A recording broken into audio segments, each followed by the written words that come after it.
plaisir d'accueillir maintenant donc Alizé, Théo, Émilie, Estelle, Léna, Morgane, Valentine, Laurie, Vassila, Magali et Gabriella. Merci de les applaudir. Cette fondation Mines Télécom, c'est une fondation reconnue d'utilité publique. Elle soutient le développement de l'Institut Mines Télécom, qui est le premier groupe français d'écoles publiques d'ingénieurs et de management.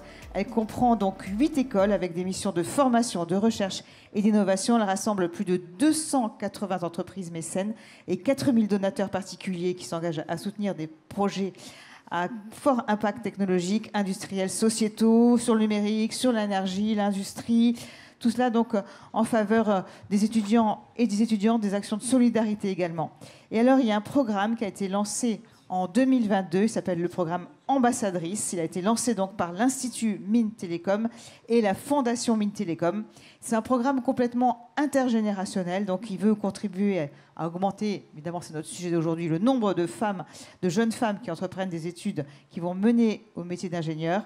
Et donc, on a 31 étudiantes, 4 étudiants des écoles d'ingénieurs qui se sont engagés justement dans ce programme. Donc, un programme qui va sensibiliser partout en France les collégiennes, les lycéennes. C'est ce qu'on disait, hein, finalement, il faut communiquer, il faut arriver à faire découvrir ces métiers donc, au plus tôt. Il y a des interventions en classe et donc, ça leur permettra évidemment de choisir peut-être une école d'ingénieur. Et dans le cadre de ce programme, eh bien, les étudiantes et étudiants, ils ont des formations par des experts, des expertes. Ils sont formés aux enjeux de parité et de genre. Hein, donc on voit bien, donc sur les préjugés, on en a beaucoup parlé déjà ce matin. Ils sont accompagnés en développement personnel, professionnel. Il y a des coachs, des ateliers sur le leadership, sur les phénomènes d'autocensure. Voilà, bref, il y a énormément de choses, des marraines ingénieurs en entreprise, j'en passe.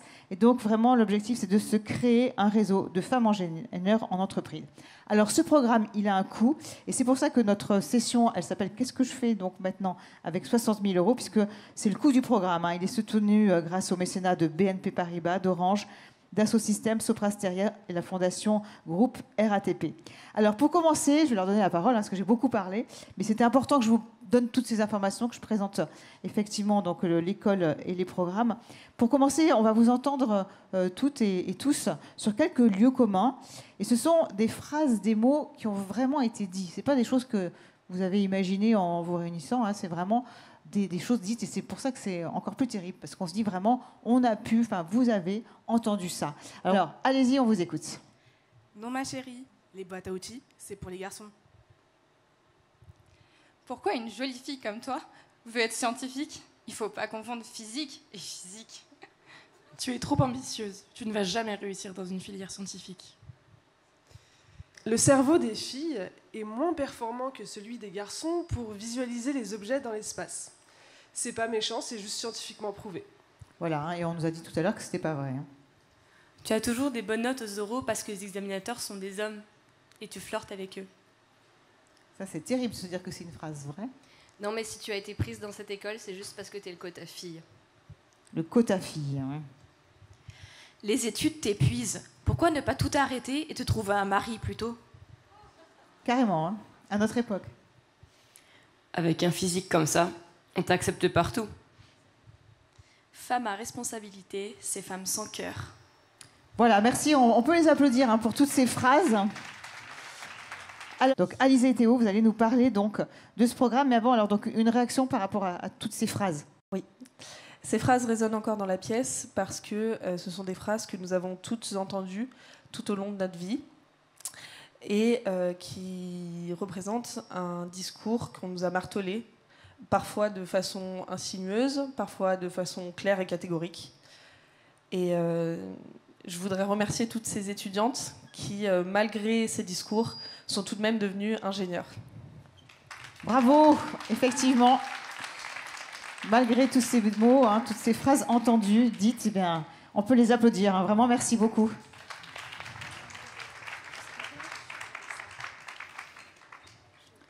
Ces phrases ne sont pas non plus sans conséquences, parce que comme vous le savez, ça entraîne la propagation de stéréotypes, et ça amène alors au découragement de petites filles, d'adolescentes, d'étudiantes et de femmes qui sont alors amenées à s'auto-censurer et qui sont laissées seules face à toutes ces idées reçues. En 2021, selon l'INSEE, seulement 28,9% des étudiants en école d'ingé étaient des femmes. Et c'est encore pire, comme on l'a dit ce matin, dans les filières des nouvelles technologies, avec le chiffre de 17%. De plus, la moitié des femmes quittent ce secteur avant d'atteindre l'âge de 35 ans. Donc nous, on est conscients et conscientes de ces statistiques, et c'est pour ça que nous avons rejoint le programme des ambassadrices. C'est un programme de la Fondation Mines Télécom et de l'Institut Mines Télécom, qui est le premier regroupement d'écoles publiques françaises, d'écoles d'ingénieurs et de managers. Donc je m'appelle Alizée, voici Théo, et nous sommes devant vous en duo paritaire, car on représente des valeurs d'égalité. Bravo. Et c'est vrai que c'est important que vous soyez venus tous les deux, Théo et Alizée ensemble, effectivement. L'égalité des chances et des genres est un véritable combat pour lequel nous devons tous et toutes travailler. Oui, je dis bien tous et toutes, puisque les femmes ne sont pas les seules concernées. Pour ma part, en m'engageant dans le programme ambassadrice, je souhaite montrer en tant qu'homme à quel point il doit être normal pour une collégienne ou une lycéenne qui souhaite entreprendre des études d'ingénierie et ensuite un métier d'ingénieur, de pouvoir le faire si elle le souhaite, et cela à l'abri des préjugés extérieurs et des freins qu'elle peut rencontrer. De mon côté, j'ai rejoint le programme ambassadrice parce que quand j'étais au lycée, j'ai eu la chance de bénéficier d'un accompagnement, par exemple des week-ends de rencontres, des concours scientifiques ou des séminaires. Mais cet accompagnement, il n'est pas du tout venu à moi tout seul, c'est moi qui ai dû aller le chercher. Et aujourd'hui, je suis devenue étudiante ingénieure, je suis de l'autre côté de la barrière, et donc c'est très important pour moi d'apporter directement cette information aux collégiennes et aux lycéennes. Alors les objectifs de ce programme, c'est quoi ? Exactement. Alors avec le programme ambassadrice, nous avons la possibilité d'interpeller sur les inégalités, et cela vraiment dans la bienveillance, mais aussi en appelant à l'ouverture d'esprit. On permet aux collégiennes et aux lycéennes de rencontrer des rôles modèles d'étudiantes ingénieurs. Ces étudiantes sont elles-mêmes nourries par des marraines ingénieurs en entreprise qui témoignent de la réalité de leur vie professionnelle. Donc on agit ainsi à 3 niveaux. Au niveau des écoles du secondaire, des établissements d'enseignement supérieur et des entreprises. Cette année, on est 35 étudiants et étudiantes à faire partie du programme. Nos écoles sont situées un peu partout en France, à Villeneuve-d'Ascq, à Saint-Étienne, Nantes, Rennes, Brest, Palaiseau, Évry, Albi, Alès, Douai. Et on s'est réunis lors de 2 week-ends par an, pour travailler, pour préparer nos interventions, pour rencontrer nos marraines ingénieurs. Et ces week-ends, bien sûr, ont un coût, environ 20 000 € par week-end. Mais concrètement, pendant ces 2 jours et demi de week-end, nous commençons d'abord par un premier temps d'échange avec les marraines ingénieurs qui se libèrent pour une soirée. Puis, toujours dans l'objectif de préparer nos prochaines interventions, nous avons des temps de formation qu'on essaie de baser au maximum sur nos interventions précédentes pour essayer d'être au plus proche des besoins des collégiennes et des lycéennes. Ces week-ends nous permettent aussi de créer un esprit de cohésion entre les étudiants et les étudiantes des écoles de l'Institut Mines Télécom qui participent à ce programme. Et ça a été l'occasion pour moi de rencontrer des étudiantes avec qui on partage les mêmes expériences et les mêmes ressentis. Et bien sûr de créer une équipe ensemble, étudiants et étudiantes, de personnes qui partageons les mêmes objectifs. Afin de porter le message le plus ajusté possible et de pouvoir aider les collégiennes et les lycéennes à désamorcer les mécanismes d'autocensure, nous nous formons auprès de professionnels, des psychologues, des coachs, des chercheuses, qui nous aident à prendre du recul sur la situation et à comprendre les biais conscients et inconscients.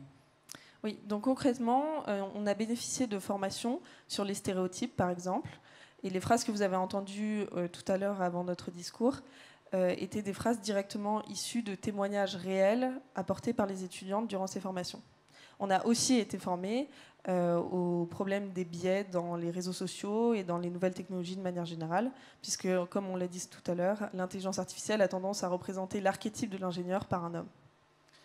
Nous avons aussi pu bénéficier d'ateliers sur le leadership ou encore la négociation salariale, puisque, en effet, encore aujourd'hui, on observe que pour un diplôme égal et une expérience égale, il persiste des inégalités entre les hommes et les femmes au niveau des salaires et des postes.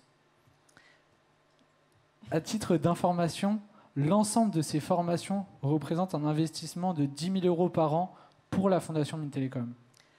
Le programme facilite également nos déplacements directement dans les collèges et les lycées.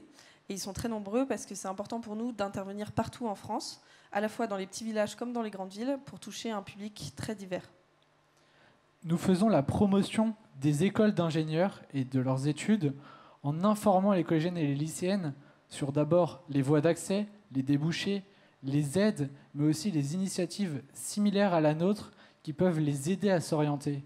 Nous essayons aussi de leur proposer des outils comme des plaquettes ou encore des liens pour qu'elles puissent garder un contact avec nous et continuer à s'informer pour leur orientation. On fait tout ça dans l'objectif de planter une graine, de les informer, et peut-être que cette graine germera un jour. Par exemple, il y a quelques semaines, on est allé dans un collège à Châteauroux, où j'ai rencontré une quinzaine de collégiennes, et sur ces 15 collégiennes, 9 d'entre elles m'ont dit qu'elles aimaient bien la SVT, la physique, les maths, la techno ou l'informatique. Donc elles aimaient bien les sciences. Mais sur ces 9 collégiennes, une seule avait déjà entendu parler des écoles d'ingénieurs. Après notre intervention, elles sont toutes reparties en sachant qu'est-ce que c'est qu'une ingénieure et comment est-ce qu'on fait pour le devenir. Bravo, et on peut les applaudir.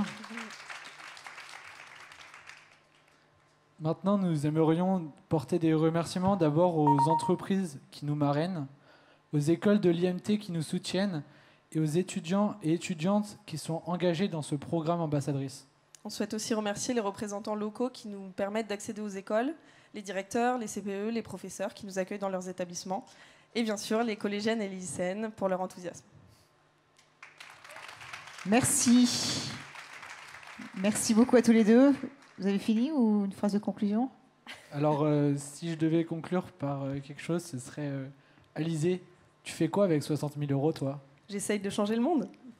Merci. Bravo, bravo, bravo. Très bien, bravo, magnifique. Merci, merci infiniment donc, à vous deux et puis évidemment donc, à vos camarades qu'on a pu voir sur scène.